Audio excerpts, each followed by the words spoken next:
Bonjour et bienvenue au balado du Dr. Kin, le 40e épisode. Aujourd'hui, nous allons aborder l'entraînement en puissance. Donc, on va voir différentes déclinaisons de l'entraînement en puissance. Donc, bienvenue à ceux et celles qui se joignent à moi. Ça fait, je dis tout le temps ça, je pense qu'à chaque épisode, ça fait déjà un petit moment que je n'avais pas fait un. Mais écoutez, c'est ça, je suis occupé. Puis, les podcasts, c'est belle fun, mais il y a d'autres choses aussi. Alors, super content d'en faire un. On m'avait demandé ça, des gens qui s'entraînent en bateau dragon, entre autres, m'avaient demandé peut-être d'aborder la thématique de la puissance. Comment entraîner ça? D'abord, peut-être qu'est-ce que c'est, parce qu'on a tous une idée sommaire de qu'est-ce que ça peut être la puissance, qu'est-ce que ça peut donner, qui en a besoin, est-ce que c'est dangereux? Donc, on va essayer de couvrir l'ensemble de ces points-là dans le balado d'aujourd'hui. Donc, écoutez, si vous appréciez les petits likes, c'est toujours le fun. Partagez, toujours super agréable aussi. Ensuite de ça, le balado, il est disponible sur la plupart des plateformes. Donc, ça aussi, laissez une petite évaluation là-dessus. C'est super le fun. Et j'adore beaucoup aussi le bon vieux bouche à oreille. Donc, n'hésitez pas à en parler. Je trouve que cette bonne vieille façon-là, moi, ça me sied bien. Alors, commençons avec l'entraînement en puissance. On va définir un peu qu'est-ce que la puissance. La puissance, c'est le résultat de la force et de la vitesse. Donc, on va avoir différentes formes de puissance. Ça va s'exprimer de différentes façons, mais c'est toujours un peu sur une sorte de continuum entre la force extrême, où il y a une vitesse qui est très, très basse, et la force qui est minime, dans le fond, où il y a une vitesse qui est très, très grande. Alors, on peut imaginer vraiment un long continuum comme ça où on va voir différentes formes de puissance qui vont s'exprimer en fonction du ratio entre la force et la vitesse qui est requise. Donc, la puissance, moi, quand je travaillais dans le bon vieux temps dans les gyms, on disait qu'il faut se tenir loin de ça, c'est seulement les sportifs de haut niveau qui peuvent travailler de la puissance, c'est dangereux, il y a un très gros risque de blessure quand on travaille en puissance. Bref, monsieur, madame, tout le monde, on se tient loin de ça. Eh bien, la puissance, la plupart des sports, la plupart des activités de type sport ou les activités physiques qu'on va faire, ça représente de la puissance. Donc, c'est un travail, on va toujours, quand on va faire un geste, un mouvement comme tel, ça va toujours être quelque chose qui est une expression de la puissance. Donc, un sportif de haut niveau qui va développer sa puissance, c'est ultimement cette qualité physiologique-là qui va lui permettre d'exécuter les mouvements, en plus des filières énergétiques qui sont associées pour alimenter ces contractions musculaires-là. Mais on se rend compte que la puissance dans le quotidien, on en fait, on travaille beaucoup. Donc, que ce soit monter des marches d'escalier, que ce soit déplacer des objets, on fait des mouvements qui nécessitent de la puissance. Donc, ce n'est pas seulement l'application de force, il y a toujours une notion aussi de vélocité. On va déplacer la charge avec une certaine vitesse. Donc, on se rend compte que la puissance, ça devient une qualité très intéressante et de plus en plus, on commence à utiliser des entraînements en puissance. On vise à développer cette qualité physiologique-là chez les personnes âgées. Alors, on va de plus en plus observer des formes d'entraînement qui vont utiliser des mouvements plus rapides, des mouvements plus explosifs. Et on se rend compte que certaines études vont être en mesure d'observer une plus grande amélioration de la qualité de vie, une plus grande amélioration des qualités physiques des personnes âgées. Donc, de s'entraîner en puissance, ça semble être très intéressant, entre autres pour la prévention des chutes. l'amélioration des capacités fonctionnelles, et ce, de façon un petit peu plus importante que seulement la force ou que seulement l'entraînement aérobie. Donc, ça ne veut pas dire que la force, ce n'est pas une qualité importante à travailler ou que la capacité aérobie, ce n'est pas une composante importante à travailler chez les personnes âgées, mais ça veut dire que la puissance qu'on mettait de côté, qu'on disait, il ne faut absolument pas faire ça parce que c'est dangereux, puis de toute façon, une personne âgée n'aura pas besoin de faire la puissance. Mais on se rend compte que ça pourrait être une qualité qui serait souhaitable d'entraîner chez cette population-là. Alors, ce n'est pas uniquement l'entraînement en puissance, quelque chose qui s'adresse à l'élite sportive. Donc, on va avoir vraiment des applications concrètes au quotidien pour beaucoup plus de gens qu'on pense avec cette qualité physiologique entraînable-là. Alors, la puissance, comme je le mentionnais, c'est dans le fond le résultat de la force et de la vitesse. Donc, on va générer une contraction musculaire avec une certaine vélocité et ça va dépendre de ce qu'on fait. Si je lance une balle de golf ou si je lance une boule de bowling, ce n'est pas la même charge. Donc, à ce moment-là, sur mon continuum force et vitesse, la boule de bowling va me demander un peu plus de force pour être capable de la propulser avec puissance qu'une balle de golf. Alors, c'est toujours cette expression-là de la force et de la vitesse qui va nous donner comme résultante la puissance. C'est pas quelque chose qui est, je dirais que c'est une qualité physiologique qui est un peu plus difficile que les autres à entraîner, justement parce qu'elle repose sur la vitesse et sur la puissance. Donc, ça fait qu'il y a beaucoup de déterminants de cette qualité-là qui sont en ligne de compte. Donc, comme il y a plusieurs déterminants, eh bien, ça fait en sorte que des fois, on peut faire un entraînement en puissance qui donne peu ou pas de résultats, simplement parce qu'on n'a pas ciblé le bon déterminant. Donc, qu'est-ce qui fait qu'un individu va être puissant? Eh bien, pour rentrer un petit peu dans les notions de physiologie, eh bien, on va avoir des structures à l'intérieur du muscle, donc à l'intérieur des fibres musculaires, on va avoir des sarcomères. Les sarcomères ont un rôle assez important dans la puissance. Les sarcomères, c'est des genres de petits accordéons qui sont agglutinés ensemble, bout à bout, puis à côté, à l'intérieur d'une fibre musculaire. Ces sarcomères-là, lorsqu'ils se contractent, mais c'est eux qui vont être en mesure de générer la tension, ultimement, qui va se traduire par une tension au niveau de la fibre musculaire, puis à plus grande échelle au niveau du muscle. Donc, ces sarcomères-là, on a besoin d'une quantité suffisante placée en parallèle. Parce que les sarcomères, par exemple, quand on parle d'hypertrophie musculaire, eh bien, c'est des sarcomères qu'on va ajouter à l'intérieur des fibres musculaires. Donc, il y a sommairement deux façons d'ajouter ces sarcomères-là. Dans un premier temps, on peut ajouter des sarcomères en parallèle, donc un à côté de l'autre. Ça va être très utile pour améliorer la force musculaire et ça va aussi générer de l'hypertrophie, donc le muscle a tendance à augmenter en volume. Une autre façon d'ajouter des sarcomères, c'est en série, donc bout à bout. Et ça va être un ajout qui va être très intéressant pour améliorer la composante de vitesse de la puissance. Donc, les sarcomères en parallèle, un à côté de l'autre, quand on en ajoute, c'est un peu comme si on avait plus de personnes qui tiraient un à côté de l'autre sur une corde. Donc, la corde, il va y avoir plus de tension dessus et on va être en mesure de la ramener en tirant, par exemple, une plus grande quantité de kilos. Si je rajoute des gens qui tirent un à la suite des autres, ce qui va arriver, c'est que je vais améliorer la vitesse. Donc, je vais pouvoir faire parcourir une plus grande distance à la corde à chaque fois qu'on va tirer. Donc, lorsque j'ajoute des sarcomères bout à bout, donc en série, ce qui va arriver, c'est que je vais augmenter la vélocité à laquelle la fibre musculaire peut se raccourcir.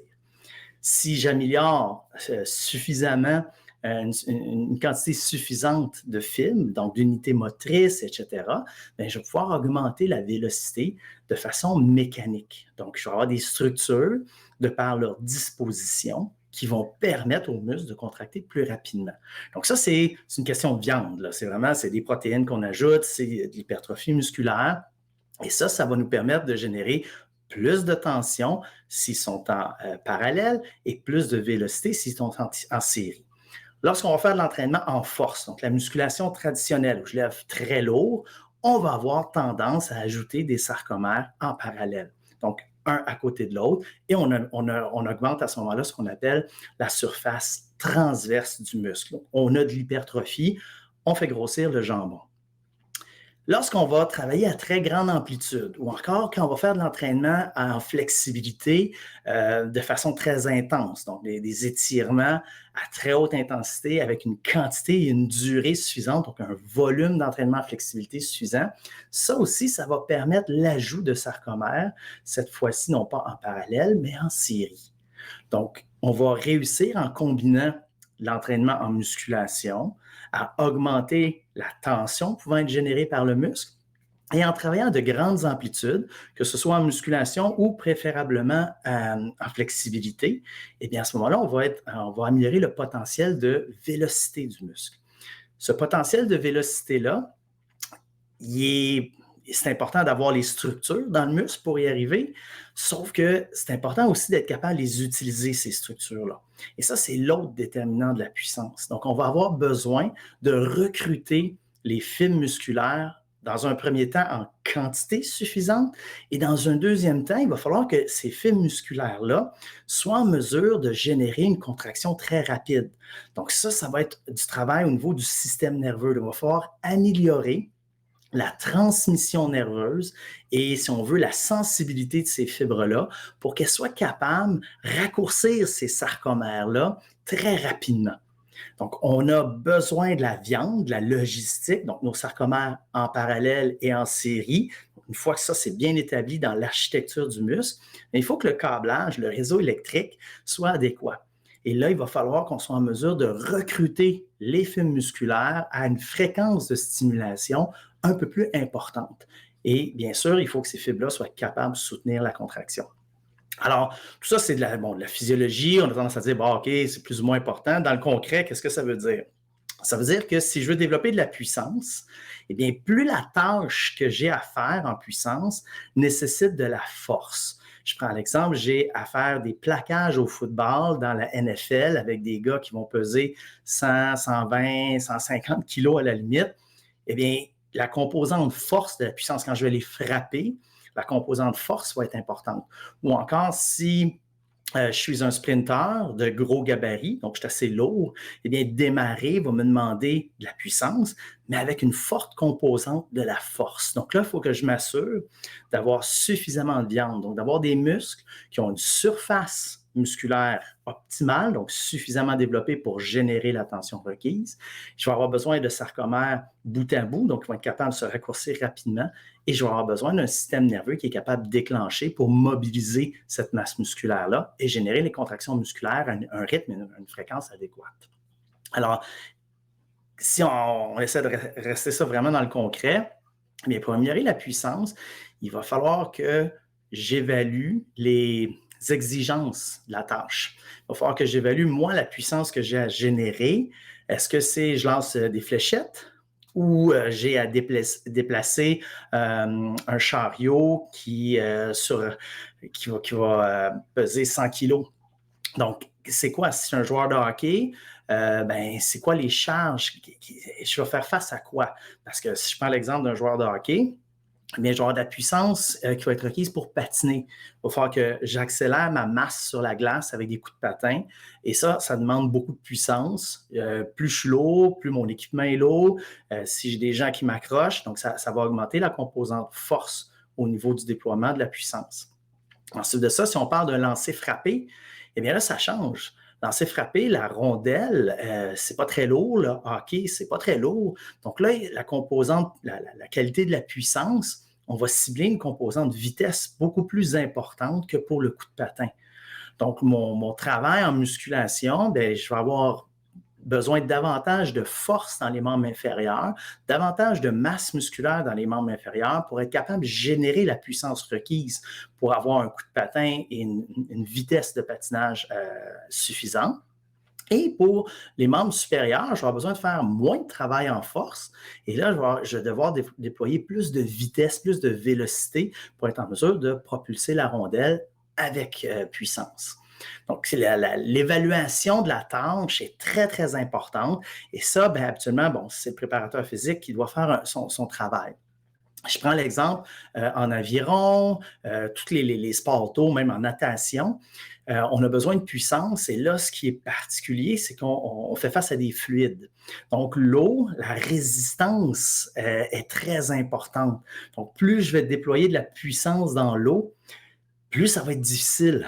Donc, ça, c'est un élément qui est très important, beaucoup plus que dans l'air. Donc, l'eau, que ce soit avec un coup de rame, un coup de pagaie ou tout simplement de la natation classique, la composante force va être importante, surtout si on a à déployer de la vitesse. Et c'est là que ça devient mélangeant. Parce que si mon coup de rame, je dois le faire très rapidement, plus rapide l'entrée à l'eau va être, plus je vais avoir de résistance pour mon coup. Donc, si cette résistance-là, ben, elle va avoir besoin de force pour y arriver. Donc, contrairement à, par exemple, lancer une balle, où là, la résistance de l'air, c'est minime pour le bras. Donc, si j'ai un lanceur au baseball qui a déployé de la puissance, eh bien, la composante vitesse va être beaucoup plus importante que la composante force parce que l'objet à propulser n'est pas très lourd et il rencontre très peu de résistance là, lors du passage du bras. Bon, c'est une autre histoire, la balle dans l'air, après ça, qui va perdre de sa vitesse. Mais ça, on l'a lâché, c'est fini. Donc, pour le passage du bras, le lancer de la balle, eh bien, à ce moment-là, on a besoin d'un peu moins de force, plus de vitesse. Et si on fait une analyse erronée, bien, si on prend quelqu'un qui nage, on va dire, ah ben il nage, c'est juste le bras, il n'y a même pas d'objet à lancer, ou encore c'est une pagaie. La pagaie n'est pas pesante, c'est super léger, donc on n'a pas besoin de beaucoup de force.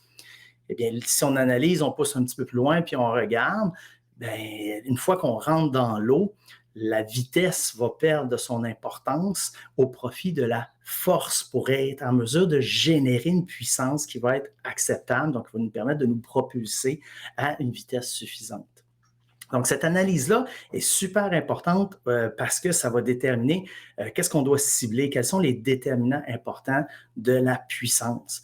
Ensuite de ça, il faut savoir qu'est-ce que la personne a, elle, déjà. Est-ce que la personne a suffisamment de force? Est-ce que la personne est capable de déployer de la vitesse? Donc, on cherche vraiment à déterminer quelle force minimale est requise pour chaque discipline pour être en mesure de performer.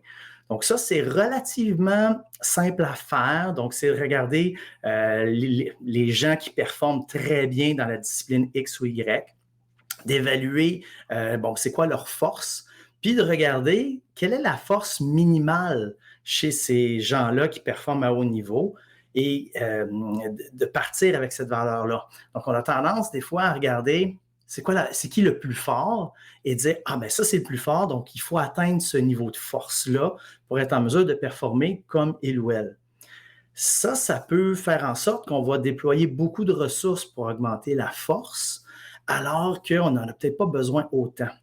Donc, moi, j'aime mieux avoir l'approche inverse.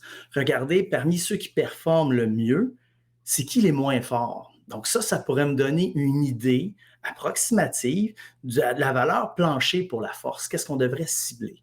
Donc, si je prends un exemple de bateau dragon, eh bien, je regarde, parmi l'élite mondiale, c'est qui la personne qui a le moins bon développé couché, le moins bon pull-over, ou le moins bon lap pull-down, ou la moins bonne projection de ballon à la limite. Donc, c'est quoi les valeurs les moins bonnes, mais que la personne est en mesure de performer quand même à un très bon niveau. Et ça mettrait mon standard en bas. Après ça, quand on entraîne des gens à développer la puissance, on va dire, ça veut prendre ce minimum-là. Et une fois qu'on a atteint ce minimum-là, on va évaluer. On va essayer de voir, est-ce que cette personne-là, sa puissance s'est effectivement améliorée? Est-ce qu'elle est capable de donner un coup de rame, générer plus de watts à chaque fois qu'elle va donner un coup de rame? À la limite, un coup de pédale, même chose en cyclisme. Donc, on essaie de déterminer, est-ce que sa puissance, elle a monté? Et est-ce que sa puissance est suffisante? Si la puissance n'est pas suffisante, bien qu'on ait augmenté la force, eh bien, là, il est intéressant de regarder du côté vitesse. Donc, même chose, on peut faire un test de vitesse.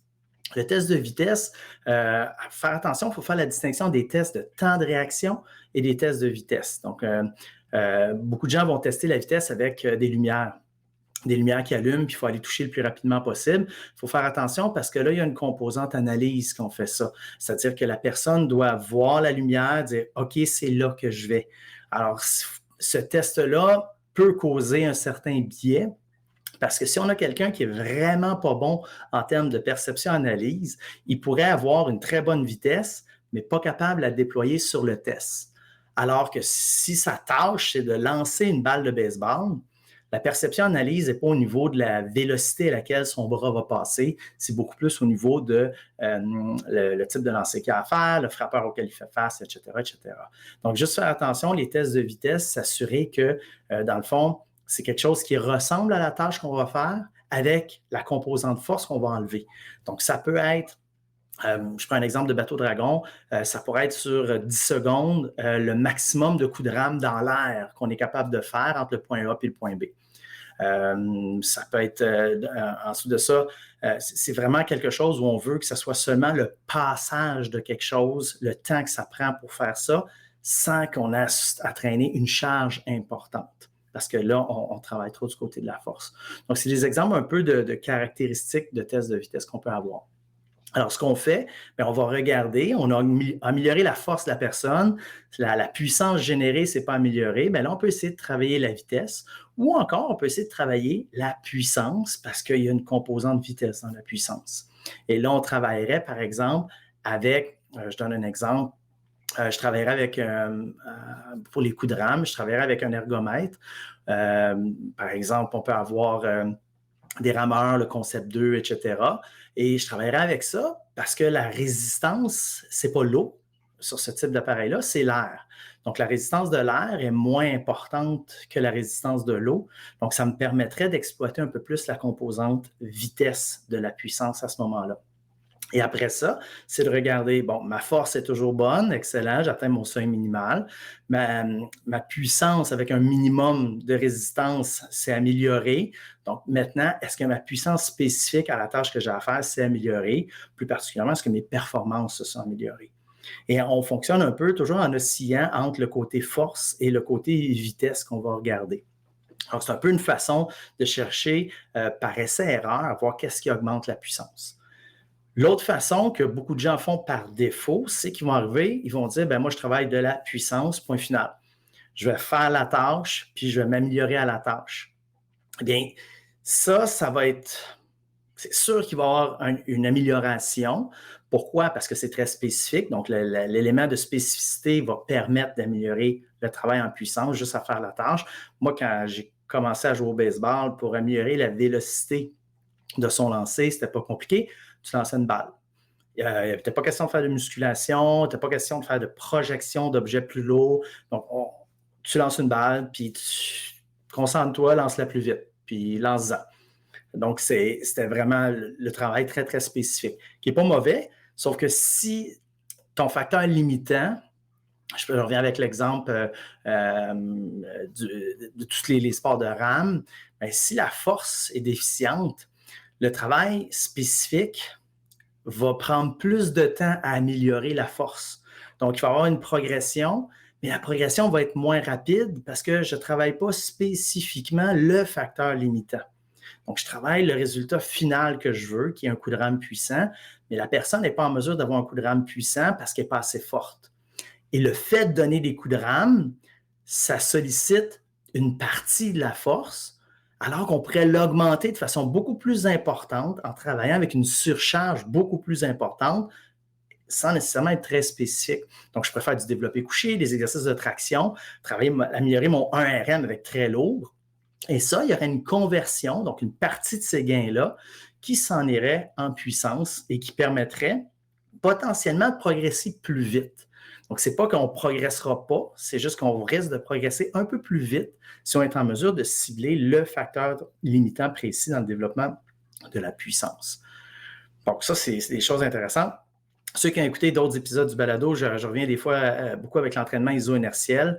C'est un mode d'entraînement pour la puissance que j'aime beaucoup, donc avec un flywheel, justement parce qu'on peut cibler la composante force en augmentant l'inertie de la roue avec laquelle on travaille, ou on peut travailler avec la composante vitesse en travaillant avec des roues de très petite inertie. Donc ça nous permet toujours de travailler en puissance, mais de déplacer notre travail vers la composante limitante, que ce soit la force ou la vitesse, et on travaille toujours avec la puissance. Donc, c'est très intéressant. Il faut juste être en mesure de bien cibler où on s'en va. Parce que si on travaille en vitesse avec un flywheel qui démontre peu d'inertie, puis on la fait tourner très vite, ben, on n'améliorera pas la puissance de travail nécessairement, le work output. Donc, l'entraînement iso-inertial, pour ça, est super intéressant parce que justement, on travaille avec un indicateur de puissance qui est les watts. Et on peut voir si j'augmente l'inertie. Donc, je prends une roue qui est plus lourde. Est-ce que la personne est en mesure de générer plus de watts ou moins de watts? Quand la personne est en mesure de générer moins de watts, ben, c'est que le poids de la roue, l'inertie de la roue est trop important par rapport à la force musculaire. Ce n'est pas la vitesse qui est fautive. Donc, on sait que l'entraînement en force va être profitable pour cette personne-là pour améliorer son résultat de puissance. À l'inverse, si on se rend compte que en diminuant la roue, il n'y a pas le poids de la roue, il n'y a pas une amélioration de la puissance, mais là, c'est davantage la vitesse ou le mouvement technique qui est l'élément limitant dans pardon, le résultat de la puissance. Alors, on veut vraiment, vraiment essayer de travailler toujours le long de ce continuum-là. Une fois qu'on a bien ciblé force, vitesse, etc., il y a un autre élément qui va être important. Un autre élément, je vous dirais, qui est secondaire, mais quand même qui revêt une certaine importance, c'est les composantes musculo-squelettiques et leurs propriétés élastiques. Donc, on veut que le muscle soit capable de gérer les accélérations et les décélérations. Donc, lorsque le muscle va se contracter avec puissance, par exemple, si on y va avec un sprinter, chaque fois que le pied va entrer en contact avec le sol, il va avoir une accumulation d'énergie dans les composantes élastiques du muscle. Donc, la gravité, entre autres, il y a une partie de la gravité qui s'accumule et on va étirer. Vraiment comme un élastique, on va étirer ça. Et plus le muscle et ses composantes sont en mesure de reprendre leur forme, et ce que ça va faire, c'est que ça redistribue cette énergie-là dans le geste qu'on fait. Donc, si je donne un coup de rame dans l'eau, quand je vais rentrer dans l'eau, il y a une accumulation d'énergie qui se fait dans les composantes élastiques et on veut qu'elles reprennent leur forme pour justement aider le mouvement. Donc, c'est vraiment de l'énergie qui est gratuite, là, qui est accumulée, qui provient de l'environnement. Donc, ce n'est pas de l'énergie là, ésotérique, c'est vraiment de la physique. Donc, on veut s'assurer qu'on a des composantes musculaires qui sont capables de se déformer et reprendre leur forme. Donc, ça va être vraiment un élément qui se travaille, entre autres avec l'entraînement en flexibilité, donc où on va être en mesure de développer ces capacités-là élastiques. Et faites attention, j'ai souvent entendu dire, entre autres, dans le cas des coureurs, on ne veut pas travailler en flexibilité parce que si c'est trop flexible, ta rigidité musculaire ne sera pas assez bonne. Tu vas gaspiller trop d'énergie lorsque tu cours. Fait que tu vas être engainé, tu vas être trop mou, tu ne rebondiras pas. Ce n'est pas ça. Donc, l'entraînement en flexibilité, ça ne rend pas les choses lousses. Ça ne rend pas les choses qui flottent dans le vide. Ce que ça fait, c'est que ça améliore les propriétés de ces différents tissus-là à soutenir une déformation et à reprendre leur forme originelle. Donc, c'est ça, cette capacité de déformation-là et de retour à la forme initiale qui permet de redistribuer l'énergie. Alors, ça va devenir un élément important dans le développement de la puissance parce que si on n'est pas en mesure, si ces composantes-là sont trop rigides, eh bien, on va être en mesure de déployer moins de puissance. Alors, ça devient important de planifier dans l'entraînement, dans la périodisation, une phase où on va développer ces propriétés musculo-squelettiques-là, donc l'élasticité, et par la suite les maintenir. Donc ça va être vraiment important parce que ça peut se perdre relativement vite. Et aussi, bon, la fatigue musculaire peut augmenter la rigidité musculaire. Donc, c'est toutes des choses qui sont à réfléchir. Donc, je vous dirais la force, très, très important. La vitesse, selon la discipline, dans la plupart des disciplines sportives où il y a une charge importante qui est impliquée, par exemple le poids du corps ou une résistance externe qui est impliquée, la vitesse est un petit peu moins importante que la force. Dans toutes les disciplines où, par exemple, badminton pour un smash, les sports de lancer avec des charges très légères, bien, là, la vitesse va avoir un tout petit peu plus d'importance. Sinon, qu'est-ce que je voulais aborder aussi? Après ça, une fois que cette base-là est couverte, bien, on peut commencer à regarder un petit peu plus au niveau, par exemple, de la puissance de démarrage. Est-ce que c'est un mouvement qui est cyclique ou est-ce que c'est un mouvement où on a une phase où on doit démarrer et partir? Dans la plupart des disciplines sportives, des gestes sportifs, il va y avoir une phase d'amorce du geste. On va lancer le geste et le geste peut être répété ou non. Donc, ça aussi, ça peut changer au niveau du développement de la puissance. Si je prends un lanceur au baseball, il va avoir l'amorce avec sa motion, il va projeter, donc il va catapulter une balle avec le plus de vélocité possible et ça s'arrête là. Donc, le mouvement, on n'a pas enchaîné 8, 10, 12 lancers consécutifs. C'est vraiment une accélération qu'on va faire avec un arrêt. Donc ça va changer un petit peu parce qu'on doit être en mesure de générer, de recruter dans un très court laps de temps une grande quantité de fibres pour générer cette vélocité-là, cette puissance-là. Donc, cette force de démarrage-là, cette puissance de démarrage-là, va être importante à travailler. Donc là, on a beaucoup plus un travail au niveau du système nerveux. Donc, on veut s'assurer de développer de la force et de travailler où on va maximiser le recrutement. Donc, il y a des méthodes d'entraînement, à l'époque, on appelait ça du statodynamique, où ce qu'on faisait, c'est, je donne l'exemple, encore une fois pour du baseball avec un lanceur, sur le squat, on avait une ouverture à peu près à 100-110 degrés au niveau du genou. La barre était fixée. Donc, la barre était vraiment prise. Là, on mettait des loquets, fait qu'on ne pouvait pas vraiment, on forçait contre le rail. C'était impossible de monter. On comptait 2, 3, 4 secondes. Et ensuite, pouf, les clapets s'enlevaient, puis là, on explosait.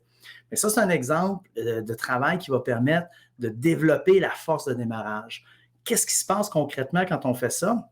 Mais quand je fais mon action isométrique, donc je force contre quelque chose qui ne bouge pas, je vais augmenter le recrutement de fibres.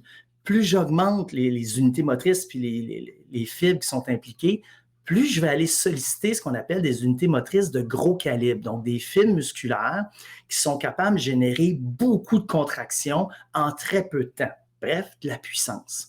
Donc, en faisant ce type d'entraînement-là, je vais potentialiser le recrutement du muscle pour être en mesure d'exploser. Donc, je prends l'exemple de l'entraînement iso-inertiel avec la roue. C'est beaucoup plus simple de le faire avec ça qu'avec des poids libres. Tout ce qu'on fait, c'est l'entraîneur va pincer la roue. La personne force, puis avec 2 doigts, en pinçant la roue, la personne a beau forcer, la roue ne tourne pas. On lâche la roue et là, la personne, elle explose, puis on génère un maximum de puissance. Donc, pour initier des mouvements qui vont être à usage unique, si on veut, eh bien ça, ce type d'entraînement-là, où on maximise le recrutement de fibres tout juste avant la contraction musculaire en puissance, ça devient très intéressant. Donc, ça permet d'habituer le système nerveux à recruter beaucoup de fibres en peu de temps. Donc, on va améliorer la capacité du système nerveux à recruter rapidement ces fibres-là. Si on a à répéter, eh bien là, si on a un mouvement, par exemple ramer ou sprinter, eh bien là, il faut mettre en relation avec les filières énergétiques. Il faut voir quelle est la durée de l'effort. Est-ce qu'on parle d'un effort de 7-8 secondes? Est-ce qu'on parle d'un effort de quelques minutes ou qui se prolonge encore plus longtemps? Parce que là, il va y avoir une question de fatigue métabolique. Donc, ça aussi, ça va être un élément à considérer qui va s'entraîner, qui est, si on veut, une qualité qui est parallèle à la puissance. Donc, la capacité à maintenir une puissance va beaucoup, beaucoup dépendre des systèmes, de la capacité des systèmes énergétiques. Pourquoi? Puis là, ben, je sais que c'est compliqué depuis le début, mais quand même. Plus je vais recruter des unités motrices de gros calibre, les fibres de type 2A, 2X, ces fibres-là, plus le calibre est gros, si on veut, plus elles ont tendance à avoir une forte composante anaérobie. Donc, elles vont travailler en absence d'oxygène. Donc, on parle du renouvellement de l'ATP avec la créatine phosphate, puis de l'activité de la glycolyse, donc la dégradation du glycogène, l'utilisation du glucose. Mais là, si, ça va être surtout le glycogène qui va être dégradé. Donc, en améliorant ces filières énergétiques-là, en améliorant leur capacité à générer, à renouveler de l'ATP, donc on peut réussir à maintenir l'activité des fibres musculaires qu'on est capable de recruter au niveau de la puissance. Donc, si je m'entraîne, je maximise mon recrutement neuromusculaire, bien, ça veut dire que j'ai les bonnes fibres qui travaillent, bien là, il faut juste s'assurer que les systèmes énergétiques sont capables d'alimenter ces fibres-là, parce que si la quantité de créatine phosphate diminue trop, si la quantité d'adénosine diphosphate, l'adénosine monophosphate augmente trop dans la cellule, bien, on a une perte de capacité contractile. Donc, tout ça pour dire, tu as beau être très puissant, ça ne veut pas dire que tu vas être capable de le prolonger dans le temps. Ça, c'est davantage une question de filière énergétique.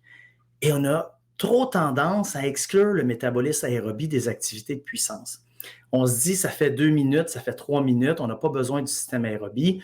Bien, j'en avais déjà parlé dans un autre épisode, mais on s'est amusé à mesurer la consommation d'oxygène sur un sprint de 100 mètres en athlétisme, 200 mètres et 400 mètres. Et on a une forte contribution du métabolisme aérobie au renouvellement de l'ATP lorsqu'on va faire un 100 mètres, lorsqu'on va faire un 200 puis un 400. Plus la distance augmente, plus la contribution du métabolisme aérobie prend de l'importance. Mais imaginez, un 100 mètres, un 200 mètres, un 400 mètres, quand je faisais mon bac, puis même dans certains cours au doc, on disait que c'était du travail anaérobie, qu'on n'avait pas besoin du métabolisme aérobie. Mais j'en avais déjà parlé aussi, je m'étais amusé à calculer pour Usain Bolt, son sprint en 9,58, qu'est-ce que c'était la puissance qui était générée, qu'est-ce qu'il avait besoin comme filière énergétique. Et puis Usain Bolt, si on fait les calculs, il a absolument besoin du métabolisme aérobie pour être en mesure de renouveler suffisamment d'ATP pour faire son sprint en 9,58. S'il n'y a pas de métabolisme aérobie, les phosphagènes, l'adénosine triphosphate, la créatine phosphate, etc., la glycolyse, donc tout ça, ce n'est pas suffisant pour renouveler la quantité requise d'ATP pour faire cette tâche-là. Donc, ça prend absolument le métabolisme aérobie. Donc, si vous avez des tâches en puissance qui sont de courte durée, ne serait-ce que 30 secondes, 1 minute, 2 minutes, ça prend un minimum de capacité aérobie pour être capable de soutenir l'activité métabolique, même si en apparence, ça nous paraît anaérobie comme tâche. Donc, on a besoin de déterminer quelle est la capacité aérobie minimale pour cette tâche-là, pour voir qu'est-ce qu'on est capable de faire. Donc, pour savoir notre VO2, eh bien, est-ce qu'elle est suffisante pour ne pas être un facteur limitant dans la performance? Donc, ça va être quelque chose à évaluer aussi. Ça va varier toujours selon le type de discipline qu'on a à faire. Puis, dans le fond, on regarde quelle est la puissance en watts qui est générée et pendant combien de temps on a besoin de la générer. Plus la capacité aérobie va être élevée, plus on va être en mesure de soutenir une puissance élevée sur de courtes durées. Donc, important à évaluer, là, c'est, il ne faut pas mettre la VO2 de côté là, en se disant c'est juste 1 minute, 2 minutes, tu n'as pas besoin de ton cardio tant que ça. Tu n'as pas besoin d'une VO2 de cycliste de Tour de France, mais si tu as la même VO2 que moi, ça se peut que ce soit un facteur limitant dans ta performance qu'on penserait exclusivement anaérobie. Donc, ça aussi, c'est un élément. Fait qu'on a, si je fais un petit recap, un petit résumé, il faut bien évaluer les demandes de la tâche, il faut bien évaluer ses capacités, plus particulièrement au niveau de la force musculaire, au niveau de la vitesse, où est-ce qu'on se situe, qu'est-ce que la tâche nous demande, est-ce que ça demande plus de force, plus de vitesse au niveau de la puissance. Ensuite de ça, les composantes musculo-élastiques, là. Est-ce qu'on a un minimum de flexibilité? Ça aussi, ça va nous aider beaucoup. Et une fois qu'on a tout ça, il faut s'assurer d'avoir la machine à production d'énergie qui supporte ça. Et tout est relié. Donc là, moi, je mets ça par section, un peu en silo, mais tout est relié. Si vous recrutez des fibres musculaires grâce à votre entraînement, vous faites un gros entraînement en force, vous maximisez votre capacité à recruter des unités motrices de gros calibre, les fibres de type 2A, 2X qui génèrent de la puissance. Vous dites, parfait, le travail est fait. Il faut avoir la capacité à alimenter en ATP ces fibres-là, parce que si elles n'ont pas d'ATP, ça fige. Elles n'agissent pas, elles ne peuvent plus exercer de la puissance. Donc, c'est vraiment, vraiment important de considérer l'amélioration de la puissance proprement dit. Donc, plus de watts possible, mais il faut aussi s'assurer d'être capable d'alimenter. Il ne faut pas oublier, des watts, c'est des joules par seconde. Donc, c'est de l'énergie par seconde. Ça en fait là, des watts. Donc, lorsque vous allez rouler, là, soit sur un vélo, soit sur de l'aviron, etc., bien, les watts que vous êtes capable de générer, bien, c'est fonction du type d'unité motrice et de fibre musculaire que vous êtes capable de recruter et comment vous êtes capable de les alimenter en énergie puis évacuer tous les métabolites associés à la fatigue. Donc, c'est vraiment la lutte ou la combinaison des forces, si on veut, avec ça qui va vous permettre de générer plus de puissance. Donc, c'est un volet un peu plus athlète, mais chez la personne âgée, c'est exactement le même principe. Sauf que là, la force a tendance à être un élément plus important que la vitesse parce qu'on n'a pas besoin de générer des mouvements très, très rapides. On a toutefois besoin de gérer le poids. Donc, ça, c'est une masse qui est assez importante. Donc, chez la personne âgée, le développement de la puissance, ça va passer par une amélioration, dans un premier temps, de la force musculaire. Ensuite de ça, bien, la flexibilité va être aussi un élément important. La vitesse va être moins à travailler. Donc, on va essayer de travailler ça de façon sécuritaire. Donc, comment on peut travailler ça? Bien, chez les personnes âgées, la meilleure stratégie, c'est de travailler avec des élastiques et justement, progressivement, générer des mouvements de plus en plus rapides et avec de plus en plus de tension. Donc, l'entraînement par élastique, c'est super intéressant. L'entraînement dans l'eau aussi est super intéressant, donc être en mesure de générer des mouvements rapides. Il ne faut pas oublier que dans l'eau, plus on va aller vite, plus il va y avoir une résistance importante. Donc, ça peut devenir un médium qui offre une résistance super intéressante en entraînement. Donc, des activités aquatiques pour les personnes âgées où on va faire des mouvements rapides, pas juste flotter ou bouger lentement dans l'eau, mais essayer de bouger le plus rapidement possible. Ça peut s'avérer très sécuritaire et très profitable pour le développement de la puissance. Chez les athlètes, bien, les entraînements en puissance, bien, ça va être des projections de charge. Et là, l'entraînement en musculation traditionnelle est davantage orienté pour améliorer la force musculaire. Ce n'est pas très bon pour la puissance parce qu'on a une trop grande phase du mouvement où on doit le ralentir. Donc, lorsque je fais un développé couché ou un squat, je pars, je peux exploser, mais je vais commencer à ralentir presque à la moitié de mon mouvement pour être en mesure d'arrêter. Donc ça, c'est un élément qui est problématique parce que je me ramasse à avoir du travail en puissance sur un très faible pourcentage du mouvement. Et c'est pas super intéressant. Donc, le travail en musculation traditionnelle un peu moins intéressant, où on va jumeler, par exemple, des élastiques avec des charges. Donc, on va rajouter des gros élastiques à une barre de 40 barres olympiques pour faire du squat. Ça peut être intéressant. Ça peut étirer un petit peu plus parce que l'élastique va ralentir le mouvement à la fin. Donc, on peut aller chercher, si on veut, un pourcentage de notre mouvement un peu plus important où on va être en mode accélération. Sinon, le travail avec des sauts, donc sauter sur des objets pour les membres inférieurs, c'est super bon. Des projections d'objets, donc projections de ballons ou encore des push-ups explosifs ou push-ups en sautant sur des surplombs, ça devient très intéressant parce que là, c'est du travail en puissance où on a explosé. Je termine avec une petite distinction entre puissance et pliométrie. Donc, la pliométrie, c'est l'enchaînement d'un étirement et d'une contraction puissante. Donc, c'est un rebond. En anglais, on dit stretch shortening cycle. Donc, la pliométrie, c'est un dérivé de la puissance, mais la puissance n'est pas de la pliométrie. Donc, si je saute sur un obstacle, je génère de la puissance. Si je me laisse tomber en bas d'un obstacle et je rebondis, donc je saute dès que je touche le sol, là, on a un étirement. Donc, quand je touche le sol, mes composantes élastiques vont être étirées. Et si je ressaute, je profite de l'énergie accumulée dans ces composantes élastiques-là pour me propulser vers le haut. Donc, l'entraînement en pliométrie, donc étirement, raccourcissement, va impliquer un rebond. Et pour être en mesure de gérer ce rebond-là, il faut avoir un minimum de force et un minimum de capacité élastique au niveau des structures. Donc, normalement, dans une progression, on va commencer à travailler, à améliorer la force, améliorer la flexibilité au niveau des différentes composantes. Ensuite, on va faire du travail en puissance. Donc, on va travailler sur des sauts, mais il n'y aura pas de chute et il n'y aura pas de rebond. Donc, ce n'est pas d'enchaîner le plus rapidement possible 18 sauts. C'est tu sautes le plus haut possible, tu te replaces, tu ressautes le plus haut possible.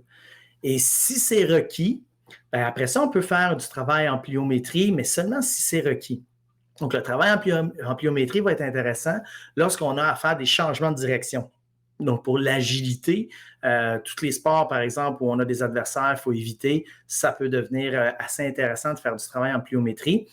Sinon, c'est pas clair les avantages de la pliométrie versus la puissance. Par exemple, dans les sports de combat, est-ce qu'un boxeur va être en mesure de frapper plus fort en faisant de la pliométrie ou en seulement faisant de la puissance? Ça ne semble pas être super clair dans la littérature puis dans la pratique.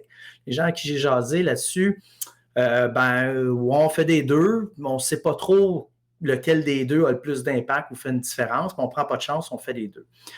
Chose certaine, je vous dirais, la pliométrie comme telle, c'est quand même une intensité généralement un peu plus élevée que ce qu'on va retrouver en puissance. Gérer le rebond, ça peut être très difficile parce qu'il faut s'assurer que les structures sont capables de profiter de ça et on ne veut pas dissiper cette énergie-là.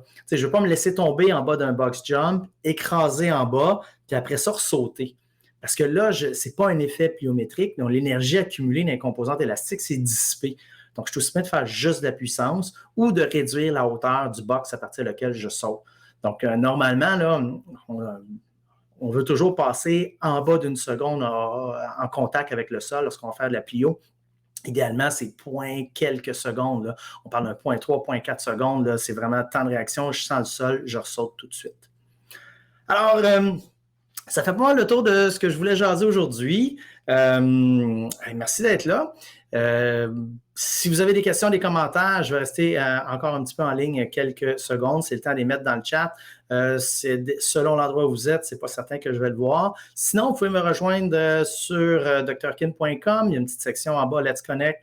Vous écrivez là-dessus, vous pouvez me laisser un message. On peut prévoir une vidéoconférence aussi si vous voulez. Donc, on peut jaser là-dessus avec plaisir.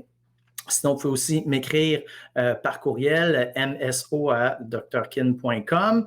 La page Facebook Dr. Kin aussi, c'est un bon endroit pour me rejoindre. Si vous avez des demandes spéciales, des sujets que vous aimeriez aborder, des choses comme ça, ça me fait plaisir. Si c'est dans mes cordes ou dans mes intérêts, ça me fait plaisir d'en parler.